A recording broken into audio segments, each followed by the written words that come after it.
Assalamualaikum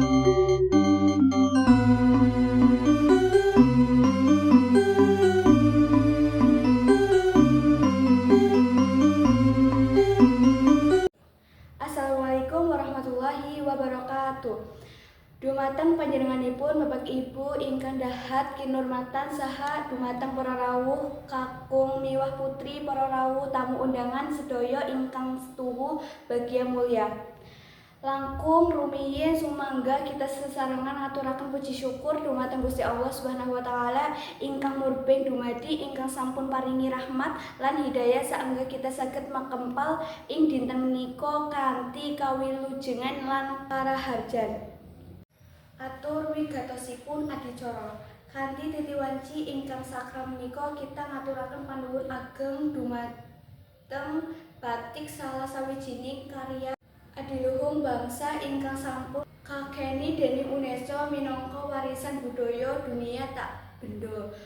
Urutan adicara setunggal pambuka, kalih nembangake Indonesia Raya, 3 atur pambagia saking ketua panitia, sekawan atur pangarsa saking Bapak Ibu, gangsal adicara inti inggih menika busana batik.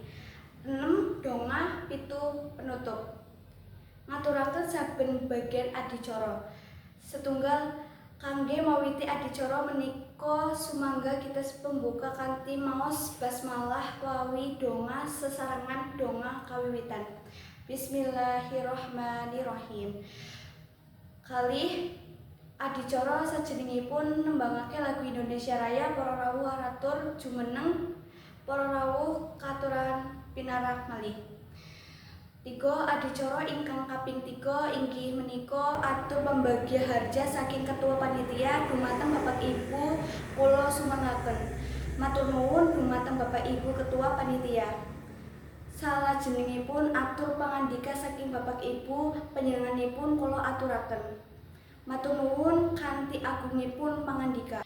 Bapak Ibu ingkang berbahagia menika kita sedaya mlebet adicara inti ingkang sampun kita antuk-antuk. Penutup lan nyuwun pangampunten Bapak Ibu lan sedaya para rawuh ingkang kinurmatan adicara menika sampun paripurna. Kula minangka pranatacara ngaturaken agungipun pangampunten dumateng panjenengan sedaya ingkang sampun rawuh menawi wonten kalepat atur lan lampah kula nyuwun pangampunten. Sugeng dinten Batik Nasional, mugi-mugi batik tetep lestantun lan dipun remeni dening sedaya lapisan masyarakat. Wassalamualaikum warahmatullahi wabarakatuh.